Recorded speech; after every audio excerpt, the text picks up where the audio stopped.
Hi there, this is Greg Jackson with the Fayette Advertiser here in Fayette, Missouri, bringing you another video blog for On the Sidelines. And today what we're going to take a look at, if you could tell what's sitting behind me, kind of did a little mock board for what's going to be the district tournament seedings in Class 2 District 7, which includes area teams such as Fayette, New Franklin, Harrisburg. The seedings meeting is going to be later on today, on Wednesday, February 15th. But I thought it'd be kind of interesting to see what my predictions would match up with the rest of the coaches. This is going to be a pretty clear-cut district seedings meeting, I think, because a lot of these teams played each other. Therefore, with winners and losers head-to-head matchups kind of makes it much easier for seedings, whereas other districts, such as Glasgow, where they're going, they only have maybe one or two opponents in that district, so a lot of it's just kind of up in the air. But right now I've got a white piece of paper kind of taped over. We'll go from 8 to 1, and let's see if my picks will match up, and we'll put that later on whenever we get the results. Alright, first here with number 8.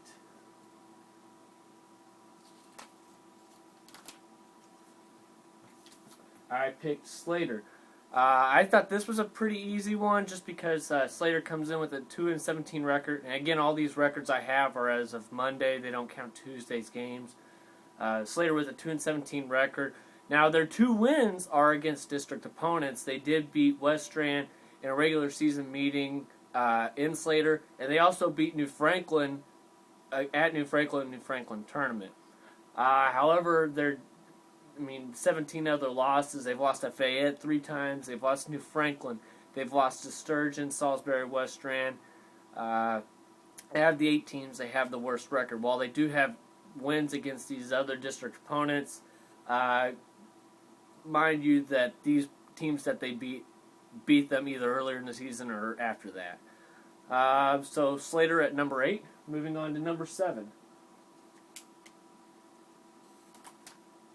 And I picked West Strand with number 7 seed. Again, they come in with a 5-16 record, and they have beaten New Franklin again in the New Franklin tournament. They beat them in the 7th place game of that, and they also beat Slater.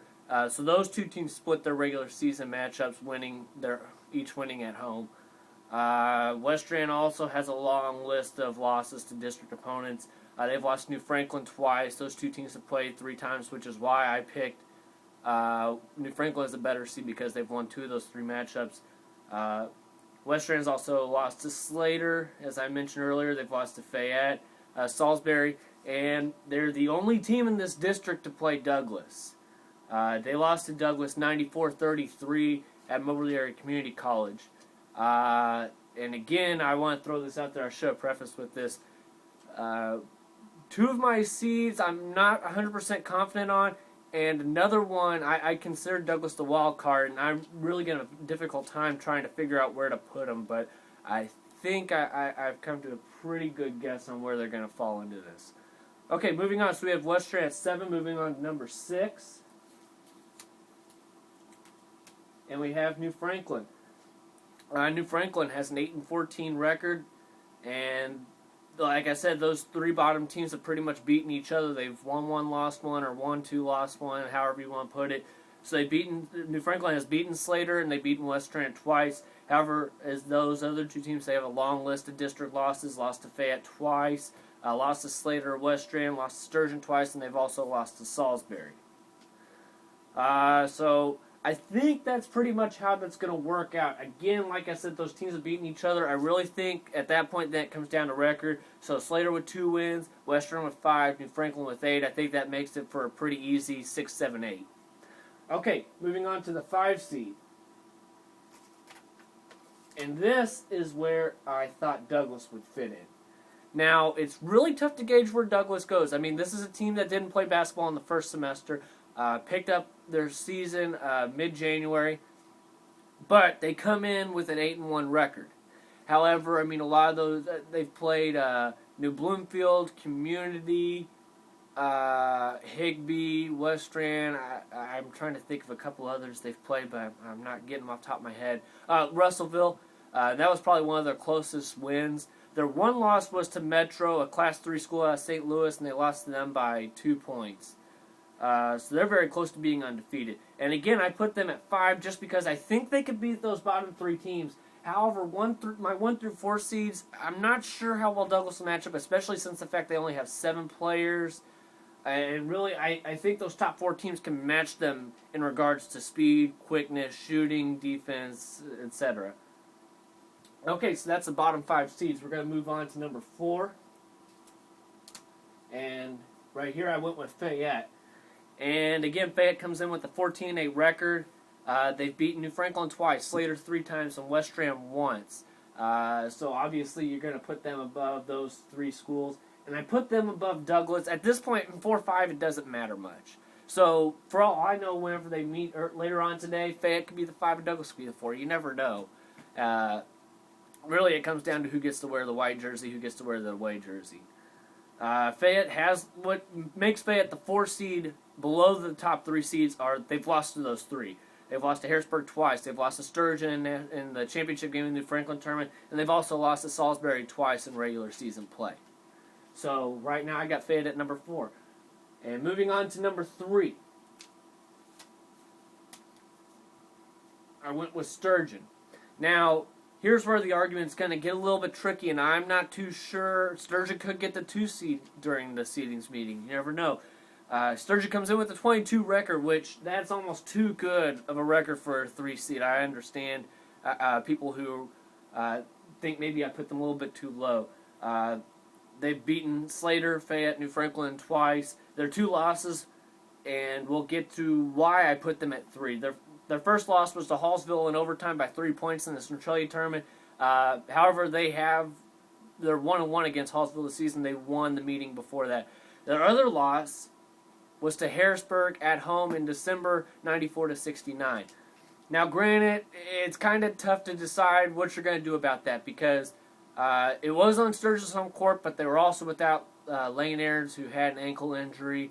And I'll be honest, I was at that game. That's probably about as hot as I've ever seen Harrisburg shooting ball. However, Harrisburg has scored 90 points on one other occasion, so obviously they're capable of averaging 80 points a game and wins if they really wanted to.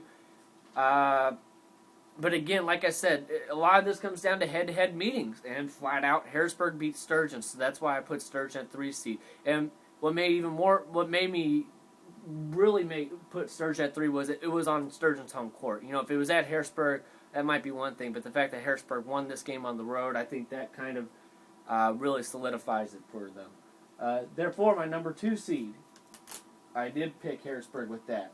And Harrisburg, and this is why I think it could go either way. Harrisburg has an 11-9 record. Okay, so obviously much worse than Sturgeon's. However, I think in comparison, Harrisburg's played a tougher strength of schedule. I mean, they played Southern Boone 3 times. So a third of their losses are to a top 10 team in Class 3. They did beat Sturgeon head-to-head. While Sturgeon can argue strength of schedule, while they did beat Scott County Central, one of the top teams in Class 2 or Class 1, they also beat Glasgow in their one meeting so far this year. So they have beaten state-ranked teams. Harrisburg, they also have 2 wins over Fayette. I really think at this point, you throw records out, you got to go head-to-head. And that's why I picked Harrisburg at 2. And they could very well flip-flop. You never know whenever they move in for the district seedings meeting. At this point, I really do think these 2 teams are going to meet. So at this point, it doesn't really matter who's a 2 seed or who's a 3 seed. It's just, okay, who would rather play New Franklin, who would rather play Westram? And the obvious choice for the number 1 seed is Salisbury. Salisbury, number 1 team in Class 2. They come in with a 20-1 record, that one loss being a 66-64 loss to West Hancock on February 4th in the Superintendent Shootout in Quincy, Illinois. And Salisbury, they have beaten Slater. They've beaten Westram. They've beaten New Franklin. They've beaten Fayette. So they've beaten most of the teams in districts. They have not played Douglas, they have not played Harrisburg, and they have not played Sturgeon. But I get a feeling they're going to play at least one of those teams down the road here in this district. So there we have it. My 1 through 8 in districts. I feel about 80 to 90% confident this is how it's going to turn out. Again, you never know where Douglas is going to fit in. That's a pretty big wild card. And Sturgeon, Harrisburg could be flip-flopped. Other than that, I'm pretty confident with the way these are going to turn out. So again, check back later on whenever these meetings or the seedings are posted online on Misha. It could be later on night, could be first thing Thursday morning. It just depends. Until then, see you guys later.